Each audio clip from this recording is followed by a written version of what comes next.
Muito bem, então, boa noite, pessoal.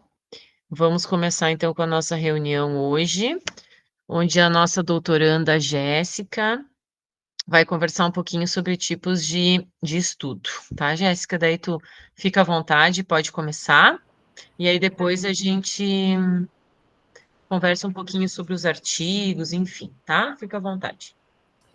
Tá bom, então para hoje a gente vai dar seguimento, né, ao que a gente vem falando sobre os artigos, já vimos títulos, já vimos abstract, e hoje vamos falar sobre introdução também, e hoje vamos falar sobre métodos, sobre os tipos de estudos. Hoje era para apresentar eu e a Natália, mas a Natália, por um imprevisto, não vai poder apresentar comigo.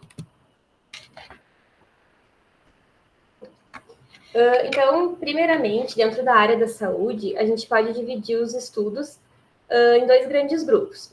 Os estudos experimentais em laboratório, que são técnicas in vitro, né? Que são estudos realizados com animais, realizados em laboratório, ou seja, num ambiente, né, que vai permitir controlar as variáveis, reduzindo o grau de subjetividade na aferição dos dados. Então, são estudos experimentais, né, que a gente vê bastante, mas não dentro da fisioterapia. E também temos os estudos epidemiológicos, que são estudos que vão abordar, então, a saúde da população, fatores determinantes para o risco e agravo de doenças, né? Assim como eventos associados à saúde estão dentro desses estudos epidemiológicos. Tem uma raiz, então, dentro da epidemiologia, que é a ciência que estuda, então, a relação de causa e efeito, saúde e doença. Então, a primeira divisão que a gente consegue fazer de tipos de estudos é entre estudos experimentais e estudos epidemiológicos. Dentro dos estudos epidemiológicos, nós vamos ter outras divisões, que são os estudos que mais vão nos interessar, né? A gente vai dividir, então, os estudos em observacionais ou experimentais. Dentro dos estudos observacionais, eles podem ser divididos ainda em descritivos ou analíticos. Dentro de um estudo observacional descritivo, a gente consegue ver, primeiramente, um tipo, né, de estudo, que é o estudo de relato de caso, ou então de relato de série de casos, que é um estudo que a gente vai apenas observar e descrever uma determinada situação. Dentro dos estudos analíticos observacionais ainda, nós vamos ter outras divisões. Daí a gente vai ter os estudos transversais, estudos caso-controle, de corte e o estudo ecológico. Esses 4 tipos de estudos, então, são observacionais, mas vão ser analíticos. A gente pode analisar determinada situação e ter os nossos resultados. A gente não vai só descrever, como no caso do relato de caso. E ainda lá, a gente vai ter, entre os estudos, ou eles são observacionais, ou eles podem ser ainda experimentais, que vão ser, no caso, os ensaios clínicos que a gente está mais acostumado a ler, né, e a escrever. Ensaios clínicos, que daí, depois, dentro dos ensaios clínicos, eles vão se dividir ainda entre randomizados, tipo crossover, entre outros.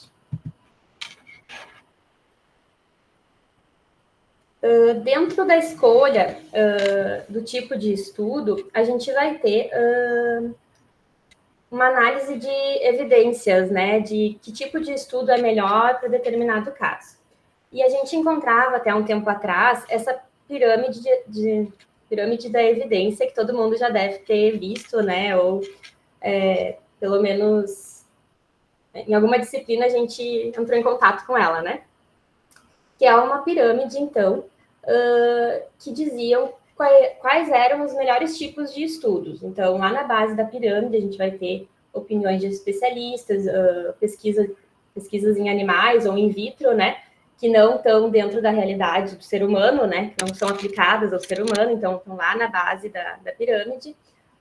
Ainda lá na base, a gente vai ter os relatos de casos, séries de casos, daí vai subindo a pirâmide como se a gente tivesse melhores evidências científicas, né, nesses estudos que estão mais ao topo. Então, lá no topo, a gente vai ter a revisão sistemática, por exemplo. Abaixo dela, então, os ensaios clínicos, que seriam melhor que o estudo de corte, que o estudo de corte seria melhor que o caso controle. Depois eu vou voltar aqui nessa pirâmide, né, para a gente discutir um pouco sobre ela. Mas o que fica aqui nessa pirâmide é que a escolha do tipo de estudo, ela deve ser baseada, então, no objetivo da pesquisa, né? Então, dependendo do nosso objetivo, a gente vai ter um tipo de estudo. E também a gente precisa determinar que tipo de estudo baseado em alguns fatores, como o tempo disponível para o estudo, né? Se a gente está fazendo um TCC, se a gente está fazendo um mestrado ou um doutorado, qual é o tempo que a gente tem para essa pesquisa, precisa ser levado em consideração, né, para o tipo de estudo que tu vai escolher. Questões éticas também entram aqui. O material de amostra que tu tem disponível, né? Vai depender do tipo de estudo que tu vai escolher, os custos e os recursos disponíveis que tu tem para fazer essa pesquisa, né? Tudo isso a gente precisa levar em consideração para fazer a escolha correta do tipo de estudo que tu vai fazer. Então, agora eu vou detalhar um pouquinho mais só os estudos observacionais e experimentais. No caso do estudo observacional descritivo, a gente vai ter o exemplo, então, de relato de caso ou relato de série de casos, né? Que vai ser uma descrição detalhada de um ou alguns casos clínicos, que pode determinar, então, né? Geralmente fazem um estudo de relato de caso para evidenciar um evento clínico raro ou uma nova intervenção, né? Que está sendo estudado. Para isso, se faz um relato de caso. Uma série de casos é considerada quando a gente tem mais de 3 casos, que daí tu vai descrever, né, uma série, quando é a partir de 3, e ela pode ser retrospectiva ou prospectiva.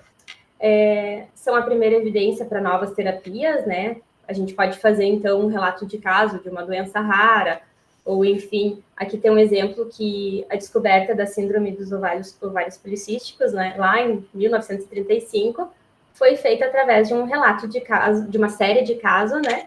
E no caso, foram 7 casos que começaram a investigar, e daí, a partir daí, descobriram essa síndrome. A limitação desse tipo de estudo é porque ele tem um pequeno número de sujeitos, né? Um ou alguns. Não tem um grupo controle e tem um viés de publicação, né? Porque tu tem apenas uma descrição de um caso, tu não tem um estudo mais aprofundado. Aqui eu trago como exemplo esse estudo que é uma abordagem fisioterapêutica para pacientes com doença de Parkinson em estágio 5, né, que é um relato de caso de um tipo de tratamento de fisioterapia, né, para pacientes com Parkinson nesse estágio 5, né, dentro da doença. Então, é um relato de um caso, né, que foi feito. Eu deixei o link ali, depois se alguém quiser ir vendo. Não coloquei os artigos para não ficar muito longo. Vamos ter também, então, um estudo ecológico, que o estudo ecológico ele também é observacional, mas ele vai ser agora analítico, né? Que o estudo ecológico ele descreve, então, as diferenças entre a população em um determinado espaço e tempo, ou em um mesmo tempo. Ele vai comparar, então, a ocorrência da doença em grupos de pessoas e permite investigar, então, a associação entre exposição e doença em uma população. Esses estudos ecológicos, a gente não está tão acostumado a ver eles, né? Mas eles são realizados geralmente com base em base de dados, né? Então, a gente retira informações do DataSUS, por exemplo, e daí a gente tem, por exemplo, até peguei um aqui, deixa eu ver. É um estudo que investiga a correlação entre zika e microcefalia. Daí foi feito um estudo em vários países que tinham epidemia de zika e a incidência de microcefalia. Então, isso é considerado um estudo ecológico, porque analisa várias localidades, né, vários tipos de população para uma determinada doença, né, ou, enfim, patologia que a gente queira estudar. Dentro da FISI, a gente não vê tanto. Agora a gente vai ter, então, um estudo de prevalência ou estudos transversais, que também é um estudo observacional analítico. Ele vai ser empregado, então, para detectar frequências de doenças ou fatores de risco em determinado tempo e espaço. Ele é bastante utilizado na epidemiologia para relacionar, então, a prevalência com a incidência, né? E ele é uma fotografia, então, ele registra um determinado momento do tempo, e as vantagens é que ele tem baixo custo e fácil condução, né? fácil não, né? Porque nenhuma pesquisa é fácil. Mas a limitação dele é que ele não tem um segmento ou um grupo comparador. Aqui eu acho que a literatura que eu retirei talvez não esteja tão correta assim, né? Porque a gente pode ter um grupo comparador também dentro de um estudo transversal, mas não que ele seja necessário. Tá? Então, a gente pode sim ter um grupo comparador, mas ele não é necessário para te fazer a pesquisa. E aqui eu trouxe um artigo do grupo, que é o das meninas da Andressa e da Fernanda, né, que foi publicado agora, que é a comparação de parâmetros espaço-temporais e angulares durante a caminhada em águas rasas e em diferentes profundidades de imersão em idosos com e sem doença de Parkinson. Então, nesse caso, tinha 2 grupos, mas elas analisaram em um determinado tempo e espaço, então, num recorte, né, numa fotografia ali daquele momento, analisaram os efeitos da caminhada, né, dentro da água em diferentes níveis. Então, é um tipo de estudo que tu analisa somente ali no momento. Tu não vai acompanhar essas pessoas ao longo do tempo ou submeter elas a um tratamento. Os estudos de caso-controle também são estudos observacionais analíticos. E o estudo de caso-controle é um estudo retrospectivo, então, da doença à exposição. Ele identifica, então, a etiologia e fatores de riscos associados à condição de doença, né, ou à condição de saúde, e é indispensável, então, para estudar o risco de doenças incomuns ou raras, né. Dentro da físio, por exemplo, dentro da físio não, né, mas dentro da saúde em geral, eu trouxe exemplos de doença de Parkinson. Aqui nesse estudo de caso-controle, a gente tem o estudo é um estudo bem interessante da exposição ao cigarro e doença de Parkinson, um estudo de caso-controle. No caso do tipo de estudo caso-controle, a gente tem uma doença e a gente vê a partir do desfecho, né? Então, por exemplo, pacientes com doença de Parkinson, a gente vai fazer uma pesquisa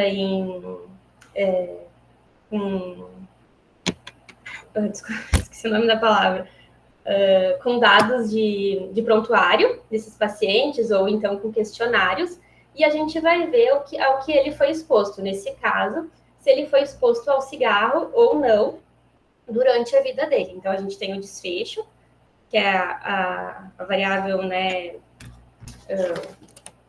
a variável dependente, que é a doença de Parkinson, e a gente analisa desse ponto para trás se ele foi exposto ao cigarro ou não. Então, são estudos com 2 grupos, normalmente, né, de caso-controle, que a gente consegue ver, geralmente, exposição a um determinado fator que pode ou não levar a uma doença, né? Então, nesse caso, a gente pegou o Parkinson e viu se essas pessoas eram expostas ou não ao cigarro. No estudo de corte, então, acontece ao contrário. É um estudo longitudinal, então a gente vai acompanhar essas pessoas por bastante tempo, e são grupos de pessoas que têm algo em comum quando são reunidas e observadas por um período longo de tempo. Aqui nesse caso, a gente poderia ver o contrário. A gente poderia pegar pessoas expostas ao cigarro e acompanhar elas ao longo do tempo, por anos, né, 10, 20 anos, e daí, então, ver se elas teriam esse desfecho de doença de Parkinson ou não. Então, é um estudo que acontece de forma contrária ao caso-controle. Os desfechos, então, são comparação a partir da exposição ou não a uma intervenção ou outro fator de interesse para análise posterior de incidência. Esse estudo de corte aqui, então, ele é interessante também que ele traz níveis pré-diagnósticos de metais no sangue e o risco de doença de Parkinson, uma grande corte prospectiva. Então, eles começaram a analisar pessoas que tinham pré-diagnóstico, né, de metais no sangue, acompanharam essas pessoas ao longo do tempo e viram se elas iam ter depois o desfecho de doença de Parkinson ou não. Um estudo bastante grande europeu. E por último, então aqui eu trago novamente A diferença, principalmente, entre esses três estudos, né, o transversal, de caso controle e o de corte, que acontece, então, em recortes de tempo recortes não, em tempos diferentes, né? No estudo transversal, a gente tem um recorte, uma fotografia do tempo. Num caso controle, a gente tem o desfecho e a gente olha para trás, né, para ver o que esse paciente foi exposto ou não. E num estudo de corte, ao contrário, a gente acompanha esses pacientes ao longo do tempo. Então, essa é a principal diferença entre esses três estudos. O prof vai falando se tem algo diferente, que é difícil explicar essas. Não, fica tranquilo, tá tudo certo, vai indo. Em um ensaio clínico randomizado, então a gente sai dos estudos observacionais e aqui esse é um tipo de estudo experimental, que é o que a gente está mais acostumado a ler, né, a escrever também, que é o padrão ouro, então, para testar o efeito e segurança de um tratamento. Então, a gente vai ter geralmente um grupo com o tratamento que a gente quer disponibilizar, né, e um grupo placebo, ou então dois tipos de tratamentos diferentes, mas a gente sempre vai ter, no mínimo, dois grupos para poder comparar esses grupos. Eles vão ter, então, desfechos específicos, que são já definidos lá no início do estudo, e as características dele, então, são que ele precisa ter uma distribuição aleatória, né, precisa ter cegamento, ele vai ter um acompanhamento, né, por um período, e a gente vai conseguir fazer uma análise, então, desse tratamento que a gente dispôs ao paciente. A validade, então, dos ensaios clínicos vai depender da semelhança entre os pacientes tratados e os controles, que são as características basais, né, que a gente diz que eles não podem ser tão diferentes, né, para a gente poder comparar um grupo com o outro. E como limitação para esse tipo de estudo, a gente tem o tempo, né, que a gente vai dispor para esse estudo, a gente vai ter custos mais elevados, né, em relação aos outros estudos, a viabilidade ética, né, de tu poder ou não fazer o tipo de tratamento que tu quer com o paciente, e também uma generalização dos resultados, né, que a gente não pode, então, aplicar um estudo numa amostra pequena e querer generalizar isso para uma população inteira, né, então tem que ter esse cuidado. E aqui eu trouxe como exemplo um artigo também do grupo, que era, não conhecia o Douglas, que é os efeitos do treinamento no ciclo ergômetro na mobilidade e funcionalidade de indivíduos com AVC, né, que foi um ensaio clínico randomizado, então, feito pelo grupo, publicado. Bom, então aqui a gente tem os principais estudos epidemiológicos, né? Então, primeiro os observacionais, a gente tem lá relato, série de casos, estudos de prevalência transversais, estudos de incidência longitudinais, né? Que a gente falou, os ecológicos, estudos de corte e estudos de caso controle. Todos esses são observacionais. E lá no fim a gente tem um ensaio clínico randomizado, que é um estudo experimental. Ainda a gente pode fazer uma divisão entre eles em estudos descritivos e estudos analíticos, que estudos descritivos geram uma hipótese, estudos analíticos comprovam uma hipótese, então, no caso de corte, um caso controle, ou um ensaio clínico randomizado, eles podem comprovar uma hipótese. Por isso que lá naquela pirâmide eles estariam um pouco mais acima, né, do que os estudos descritivos. E agora, então, partindo para uma outra divisão dentro dos nossos estudos, a gente vai poder dividir, então, os estudos em primários e secundários. Dentro dos estudos primários estão todos esses que eu citei, né, que são pesquisas originais, que são colhidos dados e variáveis, né, observadas e analisadas nos estudos, né, estão relacionados, então, com a aplicação de uma intervenção ou a observação, né, no caso dos estudos observacionais. E já os estudos secundários, eles são, então, eles vão utilizar, então, estudos que já existem para selecionar as melhores evidências, então, vão buscar estabelecer conclusões a partir de estudos primários. A gente não vai fazer a pesquisa, a gente vai olhar de fora, né, no que já existe e poder, então, fazer uma análise. E isso vai se chamar, então, são as revisões, no caso, a revisão sistemática, uma revisão narrativa, ou uma revisão integrativa, por exemplo. Então, os estudos de revisão, eles não entram dentro daquela divisão epidemiológica, né? mas são um tipo de estudo também, secundários daí.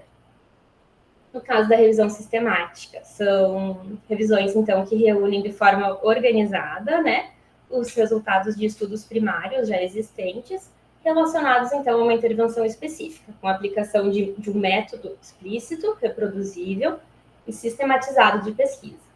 Vai ter por objetivo, então, sintetizar toda a evidência disponível, então a gente determina, né, determina o tema, né, da pesquisa, e o tempo que tu vai querer analisar, né? Então, a partir dali, tu vai pegar tudo o que tu encontrar sobre aquele assunto e vai fazer, então, uma revisão sistemática a partir de um método explícito, reproduzível e sistematizado, né? Então, tem bastante regras para te fazer uma revisão sistemática.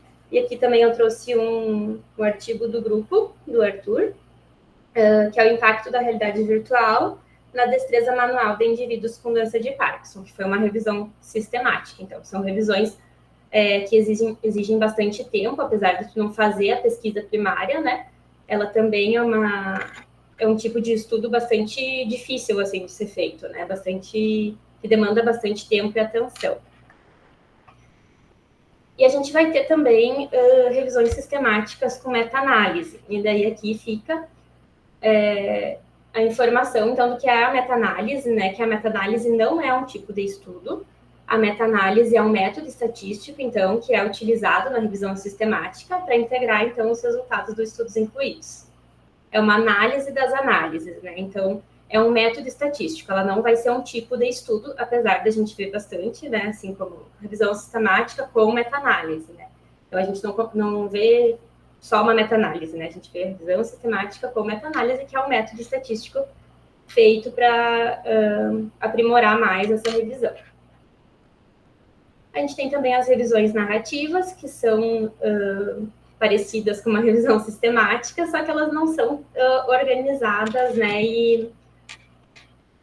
E não tem métodos tão específicos para fazerem elas. Então, são resumos de estudos primários, relacionados de forma, então, não sistemática, uma vez que o método de pesquisa e de seleção dos estudos não é padronizado e nem explícito. Então, é uma revisão bibliográfica, né, que a gente está acostumado a fazer, mas a gente não precisa fazer uma busca tão aprofundada e com tantos métodos padronizados que nem a revisão sistemática. Uma atenção, então, é que os resultados podem ser tendenciosos, né, porque tu não resgata toda a literatura disponível sobre o tema investigado e, geralmente, elas são inconclusivas, né, então, ela é um tipo de revisão, mas não é aconselhado que tu se baseie nela, né, para publicação.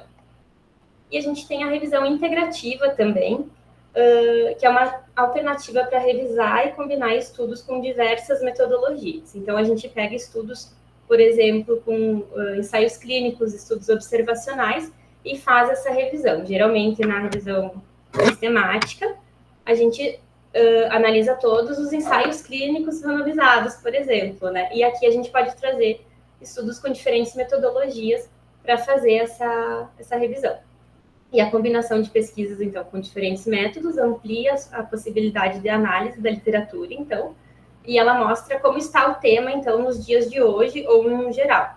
Isso é importante para a gente fazer num projeto de estudo, né, de mestrado, de doutorado, que tu vai ter por base o que está sendo estudado, né, nesse tempo, né,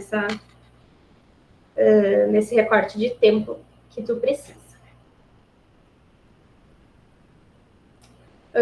A evidência científica, então, voltamos lá para a nossa evidência científica. Então, para cada tipo de pergunta ou hipótese, e vai existir um desenho de estudo mais apropriado, então, para responder a essa pergunta ou verificar a hipótese. Assim, mais do que uma classificação dos tipos de estudo, é fundamental que tanto o pesquisador quanto o usuário dos resultados da pesquisa conheçam os principais estudos epidemiológicos, seus desenhos metodológicos, né, e suas principais características, para que as hipóteses se apliquem ou para que tipo de pergunta pode responder. E a gente volta lá para a nossa pirâmide, então, que antigamente ela era uma pirâmide, mas agora a partir de 2016, eu acho, eu conheci ela como pirâmide, mas agora, né, já foram aprimorando ela. e vai mostrar, então, aqui que ela foi, agora ela é não é pentágono, é ela tem outra forma, né? Ela tá mais quadrada agora, e é como se ela não tivesse mais tanta importância quem está na base ou quem está mais no topo do que era uma pirâmide, né? Então, no caso de um caso ou série de casos, se ele for bem delimitado, ou no caso, vamos pegar um caso de corte, no estudo de corte. Se for bem organizado e bem tiver uma rigidez metodológica um pouco maior, né, tiver análises melhores da metodologia, ele vai ser tão bom quanto um estudo clínico randomizado que não esteja tão bem elaborado. Então, a gente tem essas ondas agora dentro da pirâmide, né, mostrando que a gente pode ter estudos de cortes bom, assim como a gente pode ter ensaios randomizados ruins, né? Então, não é por estar um pouco acima ou um pouco abaixo da pirâmide que a gente vai dizer que é um estudo ruim ou que é um estudo que se sobressai ao outro, porque vai depender do que tu quer responder, né? Então não adianta a gente dizer que, mas se não for um estudo clínico randomizado, ele não é bom, né? Não adianta a gente falar isso, porque a gente vai ter ensaios clínicos randomizados ruins e a gente vai ter estudos de caso controle muito bons e que vão responder a pergunta do pesquisador, né? Então a gente não pode dizer que é uma pirâmide, né? E agora a revisão sistemática ela sai lá do topo da pirâmide, ela vem aqui para fora, né? Como se fosse com uma lente de aumento, que é o que vai determinar a qualidade desses estudos, né? Então a gente numa revisão sistemática a gente pode ter a revisão sobre qualquer um dos tipos de estudo e a gente vai determinar daí se ele tem uma qualidade boa ou não. Então, muda o tipo de formato. Eu esqueci o formato que não é mais pirâmide, agora é outra. Um quadrilátero. Tem um nome mais específico, daqui a pouco eu acho. Faltei essa aula. E é isso. Muito bem, dona Jéssica. Vou achar o nome dele aqui. Ele tem um nome específico, mas ele é um quadrilátero, mas ele tem um outro nome, sim. Um trapézio, acho que é. Eu acho que é trapézio. E olha que meu filho teve prova de prismas, pirâmides há 2 semanas atrás e eu não me lembro mais. Não aprendeu? Ai. Se tu quer tirar um pouquinho a apresentação, acho que a gente consegue se ver melhor. Aí, muito bem. Muito bem, Jéssica. Acho que assim, em 30 minutos tu conseguiu dar uma boa resumida nos tipos de estudo, que são todos muito importantes, né? Acho que todos colaboram de alguma maneira para a literatura, assim como eu acho bem interessante essa modificação da pirâmide, porque a gente cada vez mais vê, assim, que às vezes tem ensaios clínicos randomizados muito ruins e às vezes tu tem série de casos muito boas, né? Então, realmente eu acho que cai bem, assim, esse tipo de colocação, assim. Alguém tem alguma dúvida, gente, em relação aos tipos de estudo? Ficou claro? Alguém quer perguntar alguma coisa do que a Jéssica colocou? A gente podia começar assim. Eu vou perguntar para cada um aqui que tipo que é o seu estudo, tá? Que está realizando, para nós conversar um pouquinho. Vamos lá, César. Fala aí um pouquinho para nós do teu trabalho e que tipo de estudo que ele se classifica. Então, o meu estudo ele é um ensaio clínico randomizado do tipo crossover, com resultados em uma única sessão. Então, a gente pegou 2 grupos, um grupo experimental e um grupo controle, e submeteu a programas distintos de fisioterapia aquática, com intensidades diferentes, né? O mesmo grupo perpassou pelos 3 programas. Então, o washout, o período de intervalo entre um programa e outro, foi de 15 dias. E pelo fato dele ter passado pelos várias intervenções, a gente é um estudo crossover, né? O desfecho principal são as variações bioquímicas da articulação, e os desfechos secundários, então, são variações de funcionalidade. Muito bem, e fiquem atentos que o César deve defender aí nas próximas semanas, né, César? Sim, Bem interessante o trabalho dele, ficou muito bonito mesmo. E aí, obrigado. quem sabe no próximo mês tu já treina aqui a tua apresentação, até para o pessoal já conhecer. Uhum. Mas é isso mesmo, o trabalho do César vamos dizer assim, metodologicamente parecido com o das gurias ali, que a Jéssica comentou, mas o das gurias não foi de intervenção, né? O das gurias foi observacional, aquele das diferentes, da, da caminhada em água rasa ali da Fernanda e da Andressa, que foi publicado agora. Ele também foi de uma única sessão, mas ele foi observacional. Mas ele não se encaixa como um ensaio clínico randomizado, até porque ele não tinha grupo comparatório, enfim. Ele difere um pouquinho assim, mas é na mesma linha de uma única sessão, tá? Muito bem, César. Jéssica, e aí? O nosso também é um ensaio clínico, né? Então, que a gente está comparando, né, pacientes com doença de Parkinson expostos a um tratamento de fisioterapia em solo e pacientes com doença de Parkinson expostos a um tratamento de fisioterapia aquática. E agora estamos analisando os dados para ver o que é melhor para os pacientes. Bem. Esse grupo, né? Pacientes. Esse grupo. Muito bem. Fran, quer falar um pouquinho? Que o da Fran é bem.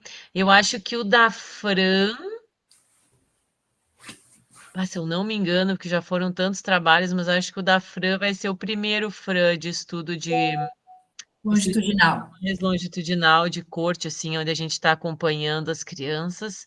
E o da Tati também, da Tati Paludo também vai ser, que até agora o grupo a gente já tem publicação de quase tudo que a Jéssica colocou, mas estudo de corte ainda assim, longitudinal, ainda a gente não tem, tá faltando, Fran. Já saiu, né? Agora é só defender, Agora é só escrever e pôr, né? Enfim. Mas então é um estudo longitudinal, onde eu acompanhei de fevereiro a novembro crianças com paralisia cerebral, de todos os níveis do GMFCS, de 0 a 12 anos. Então, a gente fez avaliações, né? Então, no início, 2 avaliações ali no meio e no final. Então, início, depois de 3 meses, 6 meses e 9 meses. E com diversas escalas. E elas foram, aí a gente pegou dados, né? Que tipo de físio elas faziam, o que elas recebiam, boba, tipédia, treinamento locomotor e outras terapias também, fono, TO. E a gente acompanhou essas crianças por 9 meses. Daí os resultados estão aí, alguns, né, bem positivos, mas a ideia foi acompanhar mesmo essa população por 9 meses. Tudo bem. Perfeito. Tati, tu tá aí? A Tati Paludo?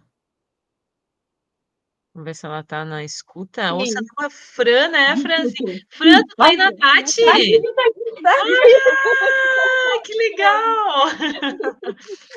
A Fran, ela é aluna de graduação e a Fran está acompanhando a Tati lá em Caxias, no trabalho dela, que a Fran é uma admiradora também da parte da pediatria, né, Fran? E aí ela se grudou na Tati, e tu foi passar a semana aí agora, Fran? Isso aí, vim passar frio com a Tati. Legal! Então fale um pouquinho, gurias, também, só para seguir a mesma linha da Franzardo, que é um trabalho também de acompanhamento. Prof, eu tô pós-anestesia. Eu tô indo inchada, eu saí do dentista há pouco. Eu vi que tu tá torta, assim, judiaria. Tu quer falar, Fran? Tu acha que vamos ver se a Fran vai lá. É só o que é, né? É um estudo do tipo ensaio clínico controlado, não randomizado. Isso, muito bem. Mas assim, em frente ao que a Jéssica falou, tu lembra que é um estudo também de corte longitudinal, né? Sim. Onde vocês também estão acompanhando as crianças por um período de tempo, né? Isso. Então vão ser os dois trabalhos da Franzardo e da Tati, da Fran ali, que vão ser esses dois novos trabalhos que estão faltando aí no nosso grupo para publicação. Muito bem, vamos ver quem está aqui na sequência. Tati Petenuz. Oi. Então, meu estudo é um estudo experimental, um ensaio clínico randomizado, cegado, né, que a gente está avaliando, então, a interferência da interface cérebro-máquina, da imaginação da ação, da observação da ação. Estão me escutando? Sim, estamos. Ah, tá. É que a Bruna fez um... Eu achei que ela não estava escutando. Na função de membros superiores e funções cognitivas em pessoas com a doença de Parkinson. Né? Então, o desfecho primário, então, é o instrumento de avaliação TEMPA vai ser usado para, então, não só o TEMPA, mas o PDRS, né, o PDRS, para avaliar, então, se houve melhora dessas funções motoras, né, que vai ser avaliado em 3 tempos, então, é uma intervenção de 10 dias, então, o tempo 1, né, depois de 10 dias, no 11º dia, o tempo 2, e depois um follow-up de 1 mês, de 4 semanas. O desfecho secundário, então, é avaliar as funções cognitivas, né, através da escala cognitiva do Parkinson, né, se houve melhora através dessas intervenções, né, que são 5 grupos. É o meu estudo de mestrado e o estudo da Katni, né, do doutorado dela. E acho que é isso.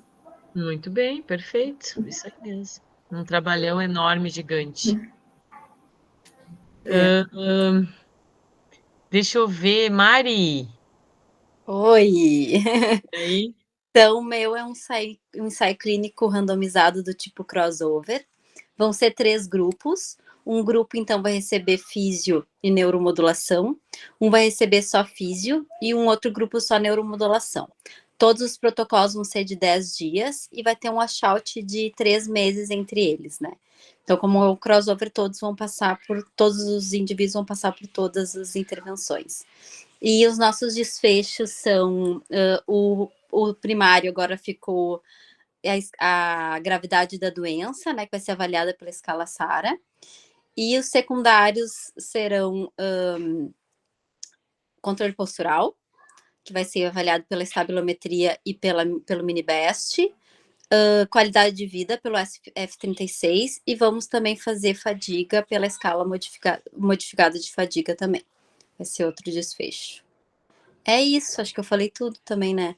Acho que sim. Daí a Liz e Brião e a Bruna, quem sabe. Não, a Bruna, calma, a Bruna, eu sempre coloco a Bruna já pro doutorado, ela nem terminou o mestrado ainda. Calma aí, Bruna, que eu já vou te chamar do mestrado. A Liz, né? A Liz e Brião, que vai vincular o mestrado dela também junto lá com a Mari, né? Nesse trabalho a gente também vai fazer um braço, enfim. E vamos fazer uma revisão sistemática, né, dona Liz? Quer falar? Então vai lá. Sim, vamos. Estamos aí, né? Estamos firme, né, Mari? Então, está estudando bastante sobre ataxia, né, Lizzie? Agora eu só penso em cerebelo e Muito bem. estudar sobre. Porque o ideal é assim, né, gente? Para quando a gente começa um trabalho de doutorado, o ideal é que antes do aluno começar a colocar em prática o doutorado dele mesmo, que a gente consiga, às vezes, né, fazer uma revisão sistemática sobre o assunto. Então, quando o assunto é, vamos dizer assim, mais novidade, ele não é tão batido, aí eu sempre peço para o doutorando assim, olha, vamos fazer uma revisão sistemática até para a gente saber onde é que a gente está pisando, para a gente ter a ideia correta, né? Quando já é um assunto mais, né, que a gente sabe que já tem muita revisão sistemática, enfim, aí eu já não invisto muito nisso. Mas se é um assunto mais novo, que tem pouca coisa e que a gente tem que decidir, que é um trabalho que às vezes vai ser vinculado a um doutorado, 2 mestrados, enfim, eu sempre solicito uma revisão sistemática que é, né, assim, abre os olhos um pouco dos alunos envolvidos, o que tem na literatura, o que não tem, e depois que tu faz uma revisão sistemática, tu defende tranquilamente o teu trabalho, né, para uma banca, enfim. Então, fica bem mais fácil. Achei que tem poucas coisas relatadas sobre ataxia. Parece que não é algo que as pessoas estudam muito. Tem muita coisa muito antiga. Assim, Não é mesmo, assim, se tu for comparar com outras doenças degenerativas, eu acho que é que tem menos conteúdo, assim, realmente, né, acredito que o Parkinson tem muita coisa, é muito estudado. Sim, Parkinson é uma coisa que já está Já está esgotado. Esgotado não, tem bastante coisa ainda, mas assim, eu sempre brinco com os alunos, se vocês quiserem ter uma doença neurodegenerativa, escolham um Parkinson, porque é a que mais tem estudos, é a que mais tem Intervenções. evidências científicas, é o que mais tem, né, técnicas, enfim, para reabilitação. E observando também os pacientes têm muita dificuldade de diagnóstico, né? Demora muito o diagnóstico, então a pessoa acaba tendo uma defasagem ali rápida, ela cai muito rápido e ela não tem nenhum tratamento. Eu observei isso também bastante. Verdade, É. verdade. Muito bem, a Bruna Minotto e a Thaís.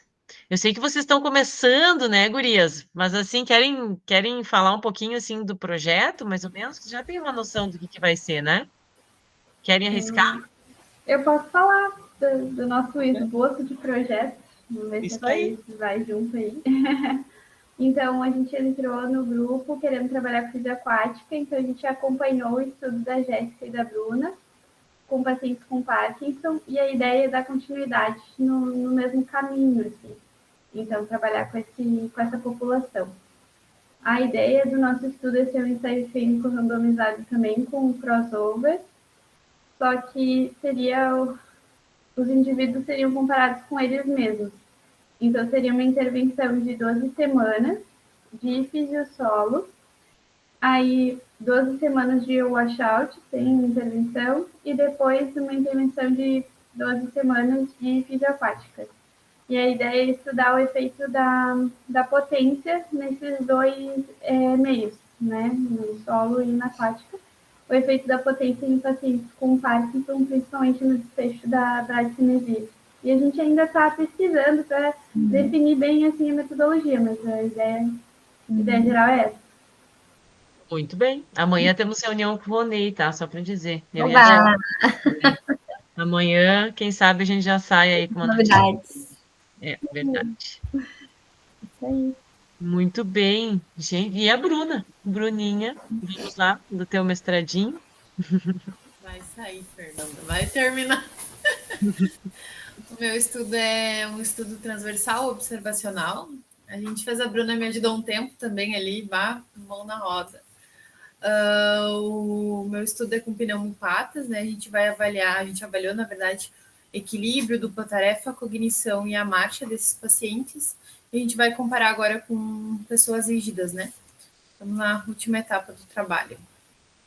É isso. Muito bem. É isso aí, muito bem. Acho que todo mundo falou, né? Que está aqui. Eu só queria colocar uma coisa que eu anotei aqui quando a Jéssica estava apresentando.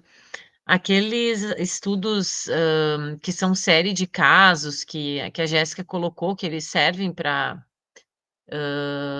relatar, enfim, algum estudo específico de alguma patologia, mas eu gosto muito de utilizar essas séries de caso, às vezes, para delimitar o cálculo amostral do trabalho a posteriori, assim, que foi o que a gente conseguiu fazer no trabalho do Felipe, que apresentou agora o doutorado há pouco tempo. Então, o primeiro artigo dele foi minto, o primeiro foi uma revisão sistemática sobre o assunto e o segundo artigo da tese dele foi uma série de casos que ele colocou à prova a terapia dele e a partir dessa série de casos a gente fez o cálculo amostral do trabalho grande dele. Então, eu gosto também de usar esses trabalhos para definir o cálculo amostral, porque às vezes a gente se embasa muito esses cálculos amostrais por outros estudos, enfim, né? E eu senti, assim, que às vezes parece que fica muito mais bem visto, até pela banca, até pelos revisores, quando tu faz essas séries de casos e faz o teu cálculo amostral, sabe? Então, às vezes, também é uma saída, daí tu consegue publicar. E ele foi legal porque ele pegou umas alunas de graduação que ele dá aula, e fez o TCC delas, essa série de casos, e já publicou para o doutorado, assim, e já fez o cálculo amostral em cima. Então, ele acabou aproveitando e fez duas coisas ao mesmo tempo. Então, isso também é bem interessante, assim, né? Às vezes a gente fazer esse cálculo em cima do nosso próprio estudo, da nossa própria população, da nossa, né? É possível. E isso seria um estudo piloto daí? Considerado um piloto? Isso, tu publica como se fosse um pilotinho do teu... Mas é legal, porque daí quando tu for publicar o teu trabalho grandão, o artigo final, tu cita e tu mesmo se cita ali, né? Tu faz uma citação direta para, né, no próprio cálculo amostral. Isso dá mais fidedignidade às vezes para o estudo, né? É legal fazer isso aí também. É uma outra possibilidade. Bom, dos artigos, gente, é bem simples, né? É só a gente falar o artigo 1 o que é, o artigo 2 o que é, o artigo 3 o que é. Quando eu já fiz a seleção dos artigos, eu já fiz de propósito, já escolhi um tipo de artigo metodologicamente diferente do outro, justamente para a gente ver as diferenças, tá? Então, o artigo 1, gurias, do que é mesmo? Só alguém fala? Relembrem? É um caso controle, o artigo 1. Muito bem, que ele é observacional, né? Observacional. Isto. O 2 é, gurias? É um ensaio clínico randomizado. Ensaio clínico randomizado, que é aquele da URGS, né? Que é o artigo da URGS ali. E o 3 é uma revisão sistemática. Sistemática e meta-análise.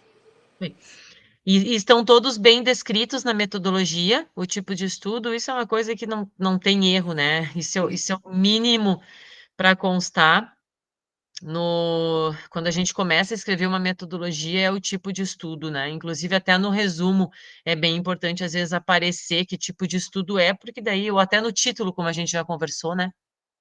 Que daí já a pessoa que já está lendo já sabe que tipo de artigo que vai encontrar pela frente, metodologicamente. Certo? Dúvidas, gente? Tati? Oi. Não, Fê, eu só queria falar que para os colegas, né, para todos, que eu ainda preciso de pacientes, pessoas com Parkinson, tá? Que falta pouco, bem pouquinho. Quantos faltam, Tati? Falta 2 entrando, faltam 5 ou 6, eu acho, Que ótimo, guria. Tá, a mãe daquela minha amiga foi? Já terminou, já fez. Terminou. Tá. Já fez.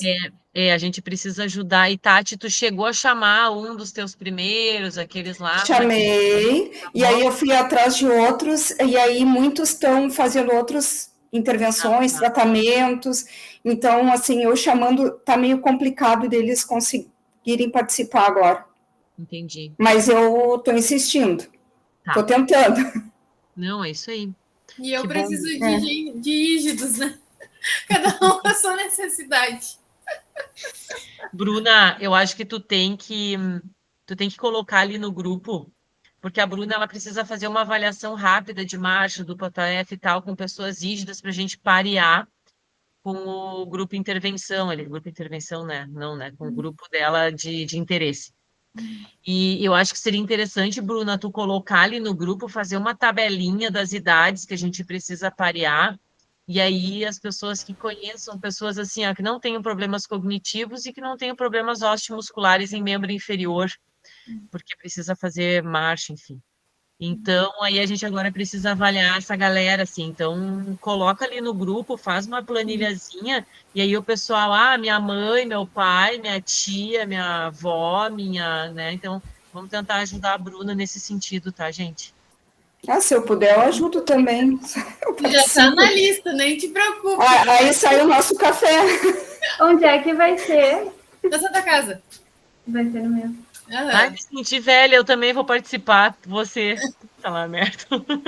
Tati, aonde que é a coleta dos teus pacientes com Parkinson? A coleta é na Clínica Neurogold, que fica ali na Lucas de Oliveira. Ah, tá, aqui em Porto Alegre. Aqui em Porto Alegre, isso. Tá. Uhum. Ai, obrigada, Thaís. Se tu conseguir aí. Uhum. Tem algum tipo específico ou é qualquer paciente só com diagnóstico de Parkinson? Na escala de 1 a 3, né? Aí depois eu faço a triagem e eu vejo se ele enquadra. Tá. Mas o ideal já seria, né, Tati, já fazer uma primeira, tem que ter comprometimento de membro superior, assim, se tu vê que a pessoa já não, é mais postural e tal, nem adianta. É bom já dar a Tem primeira que ter de olhada. membro superior. Tá bom. Ô, Thaís, eu ia te perguntar, no IPA tinha um grupo bem forte de Parkinson. Tinha. Eu acho que a Vera pode ser que tenha. Eu tava pensando nisso. Vera, ela tinha um grupo muito forte, 30, 40 pacientes. Eu participei desse grupo, era bastante gente, mas acho que a Vera que fazia esse trâmite assim com os pacientes, acho que ela pode ser que tenha algum paciente ainda. Pois é. Alunos já, né, Bruna? Prof. Oi. Se vocês tiverem contato dela, sim, eu posso falar com ela. Pode passar, sim. Tá, obrigada, Gurias. De nada.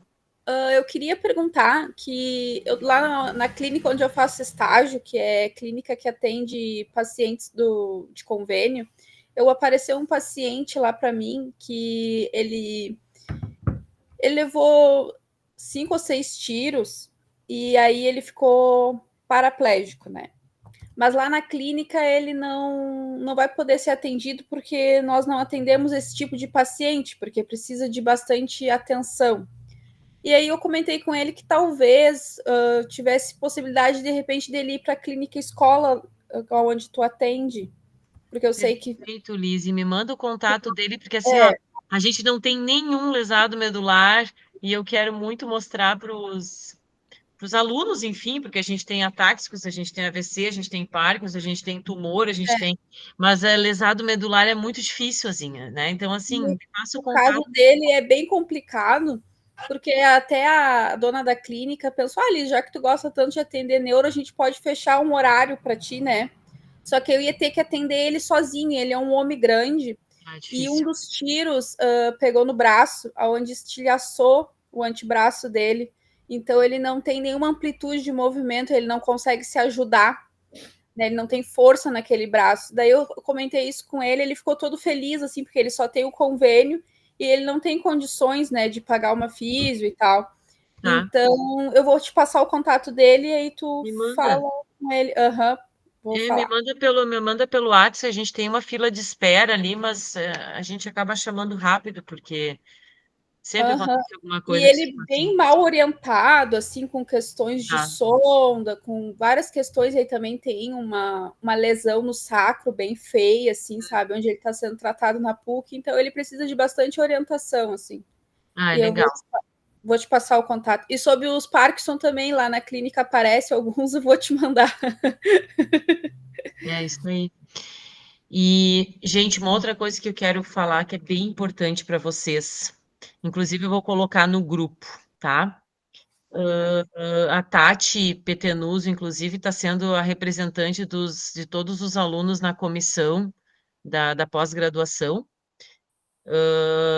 Então, a gente vai passar esse ano pela avaliação quadrienal do PPG, tá? Através da plataforma Sucupira, enfim. E aí o PPG todo é avaliado em cima dos professores, né? E os professores, enfim, em cima dos seus alunos. É uma pirâmide, né?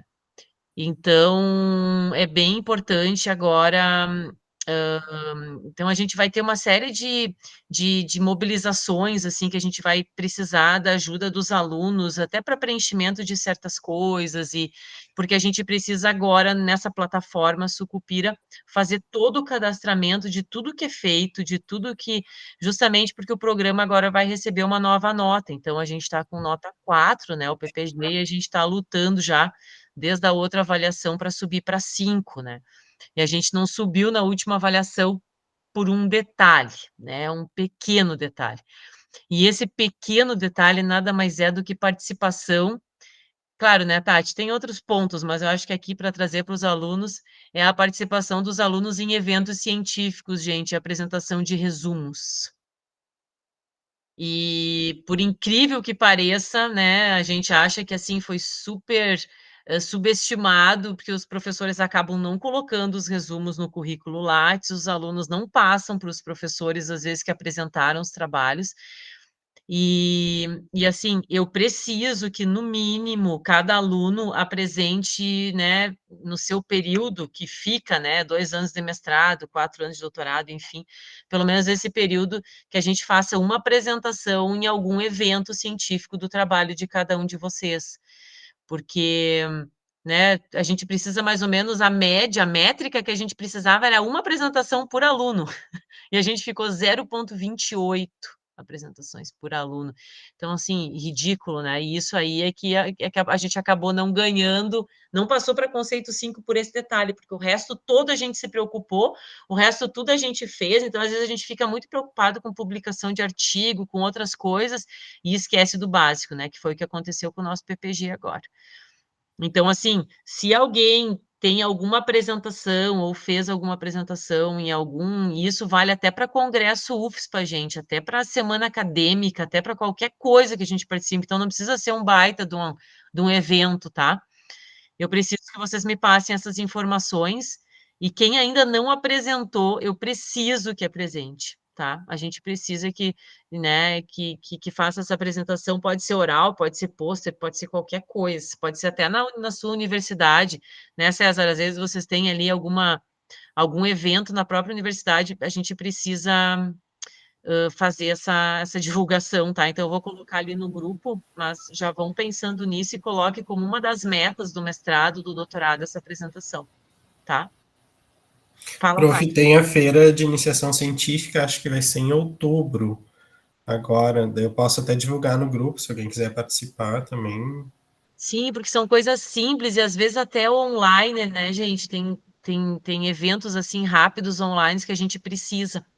César, então assim, já te organiza para tu, né, pegar e assim, às vezes tu pega uma partezinha só do trabalho, né, o desfecho principal que seja e apresenta.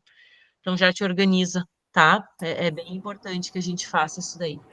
Ô, Fê, e também, assim, até participação, assim, de alguma reportagem, né, eles comentaram, nossa, assim, que a gente fez, né, Tati? aquela nossa, um qualquer coisa programa de televisão, do podcast. trabalho, qualquer coisa tá super bem-vindo, assim. E como eu tô na vice-coordenação do PPG, assim, eu que vou ter que... A gente vai agora começar a estimular os professores a colocar no Lattes, enfim, mas a gente sabe que tem muitos que não alimentam o Lattes, e é tudo a gente que vai ter que ir atrás dessas informações. Então, é uma trabalheira sem fim, assim.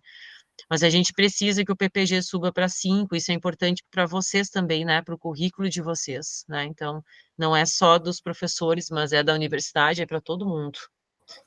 Então, só para ficar no radar aí, tá? Eu queria passar esse recado. E o edital saiu, né, gurias, do mestrado. Saiu? Saiu. Olha, não vi. Saiu o edital, foi lançado hoje. Então, assim, a provinha, se eu não me engano, é 21/8, se eu não me engano, tá? Tá. Mas aí depois a gente conversa, mas saiu o edital. Tá. Então, Bom. fiquem ligadas as 3 meninas. Certo. Obrigada. Então, tá bueno. Tá bom. Gente, mais alguma coisa, alguma dúvida? Eu preciso falar contigo bem rapidinho no final da Tá, manhã. então fica agora no final, tá bem. Gente, então tá, um abração para vocês, muito bom, obrigada. Tchau. E seguimos o cronograma, tá? Certo. Tchau, tchau, gente. Boa noite. Tchau, tchau. Boa noite. E o Guilherme, não sei se tu tá aí, se tu quiser ficar pra gente conversar um pouquinho. Sim, tô online, professor. Então tá.